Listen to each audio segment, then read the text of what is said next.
নমস্কার বন্ধুরা, পম্পার কিচেনে আপনাদের সকলকে স্বাগত। আজ আমি আপনাদের সাথে শেয়ার করব চিড়ের মিষ্টি।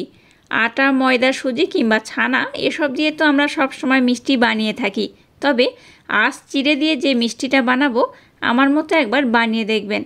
এটা যেমন নরম হয় তেমন তুলতুলে, মুখে দিলেই দেখবেন মিলিয়ে যাবে। শুধু তাই নয়, একবার খেলে দেখবেন বারবার বানাবেন। তাহলে চলুন দেরি না করে আজকের এই অপূর্ব স্বাদে চিড়ের মিষ্টির রেসিপিটা দেখে নেওয়া যাক।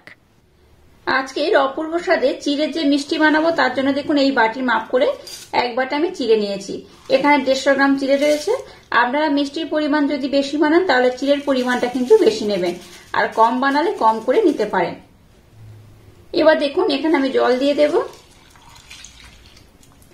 দুবার তিনবার জল পাল্টে আমি খুব সুন্দর করে চিড়েটাকে ধুয়ে নেব। চিড়ের মধ্যে দেখবেন অনেকটা ময়লা থাকে, তাই একটু ভালোভাবে জল দিয়ে 2-3 বার পাল্টে পাল্টে ধুয়ে নিতে হবে। দেখুন কতটা কিন্তু ময়লা জল, দেখে বুঝতেই পারছেন। এই দেখুন চিড়ের মধ্যে এই রকমই ময়লা থাকে, দেখে বুঝতেই পারছেন। তাই এই জলটাকে 2-3 বার পাল্টে পাল্টে আমি ধুয়ে নেব। চিড়েটাকে দেখুন 2 থেকে 3 বার জল পাল্টে আমি খুব সুন্দর করে ধুয়ে নিয়েছি, আর এখন কিন্তু একদম পরিষ্কার হয়ে গেছে। এবার এখানে সামান্য একটু জল দিয়ে দেব। 2 থেকে 3 চামচ হলে যেমন হয় ঠিক সেইভাবে কিন্তু একটু জল দিয়ে দিতে হবে।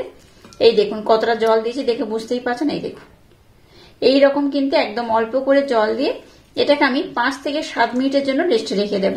5 থেকে 7 মিনিট রেস্টে রাখলে কি হবে, মিশ্রণটা কিন্তু বেশ নরম হয়ে যাবে, আর এই মিশ্রণটা কিন্তু একদম নরমের প্রয়োজন। তাই এটাকে আমি একটু রেস্টে রেখে দেব, তারপর আমি আপনাদের সাথে নেক্সট স্টেপ শেয়ার করব। মিশ্রণটাকে আমি 5 থেকে 7 মিনিট রেস্টে রেখে দিয়েছিলাম, তারপর দেখাচ্ছি। দেখুন এই দেখুন একদম কিন্তু নরম হয়ে গেছে। হাতের মধ্যে এইভাবে একটু চাপ দিলেই বুঝতে পারবেন। এই দেখুন একদম কিন্তু নরম হয়ে গেছে, এইরকম নরমের দরকার। এবার দেখুন একটা মিক্সির জার আমি নিয়ে নিয়েছি, আর এই সম্পূর্ণ মিশ্রণটাকে এই মিক্সির জারের মধ্যে দিয়ে দেব। মিক্সির জারের মধ্যে দিয়ে কি করতে হবে, এটাকে খুব সুন্দর করে ব্লেন্ড করতে হবে। একদম মিহি করে এটাকে আমি ব্লেন্ড করে নেব। আর ব্লেন্ড করার সময় ছোট্ট চামচে 2 চামচের মতো জল এখানে আমি অ্যাড করবো। এই দেখুন একদম সামান্য পরিমাণে, সামান্য একটু জল ব্যবহার করলে কি হবে, এটা কিন্তু ব্লেন্ড করতে খুব সুবিধা হবে। তো এটাকে আমি ব্লেন্ড করে তারপর আপনাদের দেখাচ্ছি মিশ্রণটা কেমন হয়েছে। দেখুন মিশ্রণটাকে আমি খুব সুন্দর করে ব্লেন্ড করে নিয়েছি। এবার সম্পূর্ণ মিশ্রণটাকে এই পাত্রের মধ্যে আমি ঢেলে নেব। এই দেখুন দেখে বুঝতেই পারছেন কতটা আমি সুন্দর করে ব্লেন্ড করেছি। এই রকম মিহি করে ব্লেন্ড করে নিতে হবে। এবার দেখুন যে বাটির মাপ করে এখানে আমি চিড়ে ব্যবহার করেছি সেই বাটির মাপ করে এখানে হাফ বাটি আমি ময়দা নিয়েছি। আপনারা চাইলে এখানে আটাও ব্যবহার করতে পারেন। তো ময়দা সম্পূর্ণ একসাথে দেব না, অল্প অল্প দেব। এটাকে খুব সুন্দর করে মেখে নেব। একেবারে খুব বেশি দিলে কিন্তু মিশ্রণটা টাইট হয়ে যেতে পারে, তাই অল্প অল্প দিয়ে মিশ্রণটাকে খুব সুন্দর করে মেখে নিতে হবে। আবার দিয়ে দেব সম্পূর্ণ হাফ বাটি ময়দা আমি দিয়ে দিলাম। এক বাটি চিড়ের জন্য হাফ বাটি ময়দা এখানে অ্যাড করছি। এবার এটাকে খুব সুন্দর করে মেখে নেব। আর মিশ্রণটাকে কিন্তু একদম নরম করেই মাখাতে হবে। আচ্ছা, মিশ্রণটা মাখাতে মাখাতে যদি মনে হয় যে হাতের মধ্যে লেগে যাচ্ছে, তাহলে কিন্তু আপনারা একটু ঘি ব্যবহার করবেন। একটু ঘি ব্যবহার করলে তাহলে কিন্তু খুব সহজে আর খুব সুন্দর করে এটা মাখা হয়ে যাবে। এটা মাখাতে মাখাতে এর মধ্যে আমি দিয়ে দেবো 2 চামচ মিল্ক পাউডার। মিল্ক পাউডার একটু দিলে কি হবে, মিষ্টির স্বাদটা কিন্তু দ্বিগুণ বেড়ে যাবে। তো এবার এটাকে আমি খুব সুন্দর করে মোলায়েম করে একদম নরম করে মেখে নেব। মিশ্রণটার মধ্যে আমি অল্প একটু ঘি দিয়েছি। ঘি দিয়ে দেখুন এটাকে খুব সুন্দর করে মেখে নিয়েছি। এই দেখুন কতটা সফট, কতটা নরম হয়েছে, দেখে বুঝতেই পারছেন। এইরকম কিন্তু একদম সফট নরম করে মাখতে হবে। তো যাই হোক, এটাকে আমি খুব সুন্দর করে দেখে বুঝতেই পারছেন মেখে নিয়েছি। এবার এটাকে আমি 10 মিনিটের জন্য রেস্টে রেখে দেব। 10 মিনিটের জন্য রেস্টে রাখলে কি হবে, এই মিশ্রণটা কিন্তু আরো স্মুথ হয়ে যাবে। মিশ্রণটা যেমন স্মুথ হয়ে যাবে তেমন এই মিষ্টির রেজাল্টটাও কিন্তু খুব সুন্দর হবে। এবার এটাকে আমি ঢাকা দিয়ে 10 মিনিটের জন্য রেস্টে রেখে দেব। ততক্ষণ আমি আর একটা কাজ কমপ্লিট করব। অবশ্যই এটাকে ঢাকা দিয়ে রাখবেন, খোলা বাতাসের মধ্যে রাখবেন না, তাহলে কিন্তু মিশ্রণটা একটু টাইট হয়ে যাবে। ঢাকা দিয়ে এটাকে রেস্টে রাখতে হবে। এবার দেখুন গ্যাসটাকে জ্বেলে দিয়ে একটা কড়া বসিয়ে দিয়েছি, আর এর মধ্যে দিয়ে দেবো এই বাটি মাপ করে 1 বাটি চিনি। আর যতটা চিনি দিয়েছি ঠিক ততটাই আমি জল দিয়ে দেব। গ্যাসের ফ্লেমটাকে লো টু হালকা মিডিয়াম দিয়ে এখানে একটা শিরা বানিয়ে নেব। এর মধ্যে সামান্য একটু এলাচ পাউডার দিয়ে দিলাম। এবার আমি একটা শিরা বানিয়ে নেব। শিরাটা খুব যেমন ঘন হবে না, খুব পাতলাও হবে না, একতার হলে যেমন হয় সেই রকম, কিংবা একটু চিটচিটে ভাব করে একটু জাল দিয়ে নিলেই হবে। শিরাটা ততক্ষণ হতে থাকুক, আমি মিষ্টিগুলোকে ততক্ষণে বানিয়ে নেব। মিষ্টনটাকে আমি 10 মিনিটের জন্য রেস্টে রেখে দিয়েছিলাম। 10 মিনিট পর আবার ফিরে এলাম, আর শিরাটাকে আমি হতে বসিয়ে দিয়েছি। এটাকে আমি আর একবার খুব সুন্দর করে মেখে নেব। আর দেখুন কতটা সফট হয়েছে, আগে থেকে কিন্তু আরো বেশি সফট হয়ে গেছে। মিষ্টনটাকে খুব সুন্দর করে আমি রেডি করে নিয়েছি। এবার দেখুন এখান থেকে আমি এইভাবে অল্প অল্প লেচি কেটে নেব। এই দেখুন, খুব বড় নয় আবার খুব ছোট নয়, এইভাবে অল্প অল্প ছোট ছোট করে লেচি কেটে নেব। আর 2 হাতের মধ্যে একটু আমি ঘির প্রলেপ লাগিয়ে নিয়েছি, যেহেতু মিষ্টনটাকে আমি নরম করে মাখিয়েছি, আর এই নরম করে মাখালে মিষ্টির রেজাল্টটা বেশি ভালো হবে। এবার হাতের মধ্যে এইভাবে গোল করে একটু আমি চ্যাপটা করে নেব। এই দেখুন কত সুন্দর হয়েছে। এইভাবে কিন্তু সবগুলোকে আমি সুন্দর করে বানিয়ে নেব। আপনারা চাইলে আপনাদের মনের মতো করে এটাকে ডিজাইন গোল, লম্বা কিংবা চারকোনা শেপও দিতে পারেন। আমি এইভাবে কিন্তু একটু গোল করে চ্যাপটা করে নেব। তাতে করে কি হবে, এটা দেখতে সুন্দর লাগবে, আর ভাজার কত দেখতে সুন্দর লাগবে, আর খেতে কিন্তু মোটামুটি একই রকম হবে, টেস্টের কোনো পরিবর্তন হবে না। তো যাই হোক, এইভাবে অল্প অল্প মিশ্রণ নিয়ে মিষ্টিগুলোকে আমি খুব সুন্দর করে বানিয়ে নেব। হাতের মধ্যে এইভাবে একটু প্রেসার দিয়ে দিয়ে কিন্তু করবেন, তাতে করে কি হবে, এই মিষ্টিটা খুব সুন্দর হবে আর ভাজার সময় ফেটে যাবে না। এই দেখুন কতটা প্রেসার দিয়ে বানাচ্ছি দেখে বুঝতেই পারছেন।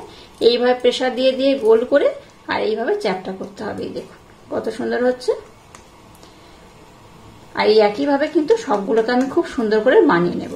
মিষ্টিগুলোকে আমি খুব সুন্দর করে বানিয়ে নিয়েছি। এবার দেখুন এদিকে শিরাটাও রেডি হয়ে গেছে। আমি শিরাটা দেখাচ্ছি, দেখুন এই দেখুন, একটা হলে যেমন হয় ঠিক সেই রকম বা একটু চিটচিটে, খুব কিন্তু ঘন করে এটাকে জাল দেওয়ার দরকার নেই বা ঘন করার দরকার নেই। শিরাটা দেখুন খুব সুন্দরভাবে রেডি করে নিয়েছি।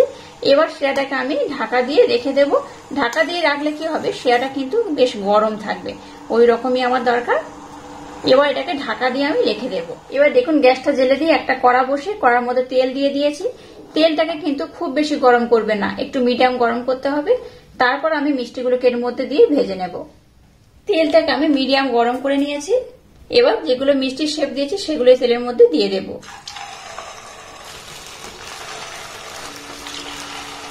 একেবারে খুব বেশি আমি দেব না, অল্প অল্প দিয়ে খুব সুন্দর করে ভেজে নেব। খুব বেশি দিলে কি হবে বলুন তো, মিষ্টিগুলো কিন্তু ফেটে যাওয়ার সম্ভাবনা থাকবে, তাই কম কম দিয়ে ভেজে নেবেন, তাতে করে কিন্তু রেজাল্টটা বেশি ভালো হবে। এই চারটে চারটে করে আমি ভেজে নেব। এই গ্যাসের ফ্লেমটাকে একদম লো করে ভাজবেন, নতবা কিন্তু বাইরে থেকে পুড়ে যাবে, ভিতরে কাঁচা থাকবে। আর দেখুন পিছনের পোর্শনটাও কিন্তু কত সুন্দর হয়ে যাচ্ছে, একটুও কিন্তু ফেটে যাবে না। এই দেখুন কত সুন্দর হচ্ছে। আর এইভাবে কিন্তু সবগুলো মিষ্টিগুলোকে আমি ভেজে নেব। আর এগুলোকে একটু লাল লাল করে ভাজবো, খুব বেশি যেমন সাদা রাখবো না, খুব বেশি আবার লালও করবো না, একটু মিডিয়াম লাল করে ভেজে নেব। তো আমি আপনাদের দেখিয়ে দেবো কেমন করে ভাজলে আজকের এই মিষ্টিটা একদম পারফেক্ট হবে। তো গ্যাসের ফ্লেমটাকে একদম লো রেখে উল্টে পাল্টে এগুলোকে আমি ভেজে নেব। গ্যাসের ফ্লেমটাকে একদম লো রেখে মিষ্টিগুলোকে দেখুন কত সুন্দর করে ভেজে নিয়েছি। আর একটাও মিষ্টি কিন্তু ফেটে যায়নি, সবগুলো খুব সুন্দরভাবে হয়ে গেছে। এই দেখাচ্ছি দেখুন, এই দেখুন প্রত্যেকটা আমি উঠে আপনাদের দেখাবো। দেখুন একটাও কিন্তু ফেটে যায়নি, আর খুব সুন্দর হয়ে কিন্তু কালারগুলো হয়ে গেছে। এই দেখুন এটাকে কিন্তু আমি আর খুব বেশি লাল করব না, কারণ এটা যখন আমি শিরার মধ্যে দেবো তখন অটোমেটিক কিন্তু বেশ অনেকটাই লাল হয়ে যাবে। তো আপনারা চাইলে আর একটু বেশি লাল করতে পারেন, তবে দরকার নেই। এইভাবে একটু লাল করলে এটা এমনিতেই দেখতে খুব সুন্দর হবে। এবার দেখুন এগুলোকে আমি উঠিয়ে নেব, কত সুন্দর হয়েছে দেখুন। আর একইভাবে সবগুলোকে আমি সুন্দর করে ভেজে নেব। এবার দেখুন গরম গরম শিরাটাকে আমি নিয়ে নিয়েছি। এবার এই গরম গরম মিষ্টিগুলোকে গরম গরম শিরার মধ্যে আমি দিয়ে দেব। এবার এই শিরার মধ্যে মিষ্টিগুলোকে আমি একটু ভিজিয়ে রেখে দেব। এই মিষ্টিগুলো ভিজতে খুব বেশি সময় লাগে না, আধা ঘন্টা হলেই কিন্তু খুব সুন্দরভাবে এটা ভিজে যায়। তো যাই হোক আধা ঘন্টার জন্য ভিজিয়ে রাখবো। তো প্রথমে দেখুন চারটে ভেজে নিয়েছি, তাই চারটে একদম গরম গরম অবস্থায় দিয়ে দিয়েছি। এই চারটে দেওয়ার পর এটাকে আমি ঢাকা দিয়ে রেখে দেব। আবার যে চারটে আমি ভাজতে দিয়েছি সেটা হয়ে গেলে এই গরম গরম শিরার মধ্যে আবার আমি দিয়ে দেব। তো যাই হোক এবার এটাকে আমি আবারও ঢাকা দিয়ে রেখে দেব।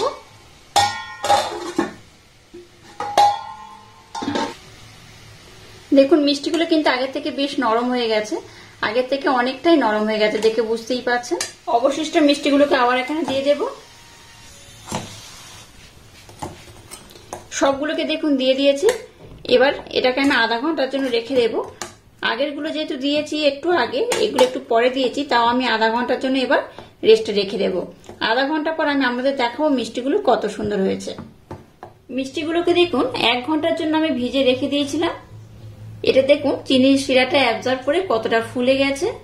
এই মিষ্টিটা দেখতে যতটা সুন্দর, খেতে কিন্তু তার থেকে আরো বেশি মজাদার। সমস্ত মিষ্টিগুলোকে এই পাত্রের মধ্যে আমি সার্ভ করে নেব।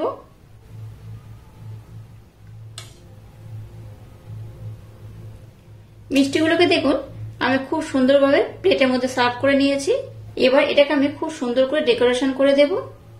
মিষ্টিগুলোকে দেখুন খুব সুন্দর করে ডেকোরেশন করে নিয়েছে, আর কত সুন্দর দেখতে হয়েছে দেখুন। এটা দেখতে যেমন সুন্দর, খেতে কিন্তু তেমনই অপূর্ব, অসাধারণ। আর এই মিষ্টিগুলো কিন্তু ভীষণ রসালো হয়। এই দেখুন কতটা রস অ্যাবজর্ব করেছে, দেখে বুঝতেই পারছেন কতটা সুন্দর হয়েছে। একবার হলো এই মিষ্টিটা আমার মতো ট্রাই করবেন, আশা করছি আপনাদের ভীষণ ভালো লাগবে। একদম ইউনিক পদ্ধতিতে বানানো আজকের এই মিষ্টিটা যদি একবার বানিয়ে খান, দেখবেন আপনাদের বারবার বানাতে ইচ্ছা হবে। আশা করছি বাচ্চা থেকে বড় সবাই ভীষণ পছন্দ করবে আর খুব মজা করে খাবে। তো একটা আমি কেটে আপনাদের দেখাচ্ছি, একটা চামচ দিয়ে আমি কেটে দেখাবো এটা কত সুন্দর হয়েছে। দেখুন মিষ্টিটা কত সুন্দর হয়েছে, কত রসালো হয়েছে। এই দেখুন ভিতরটা কিন্তু একদম রসে ভরপুর হয়েছে। একবার হলো এইভাবে মিষ্টিটা ট্রাই করবেন, আশা করছি আপনাদের ভীষণ ভালো লাগবে। আজকের এই ইউনিক স্টাইলে মিষ্টির রেসিপিটা যদি আপনাদের ভালো লাগে, তাহলে চ্যানেলটাকে লাইক, শেয়ার, কমেন্ট এবং সাবস্ক্রাইব করবেন, আর পাশে থাকা বেল আইকনটা প্রেস করে দেবেন। তাহলে টাটা, আবার দেখা হচ্ছে নতুন কোনো রেসিপি নিয়ে।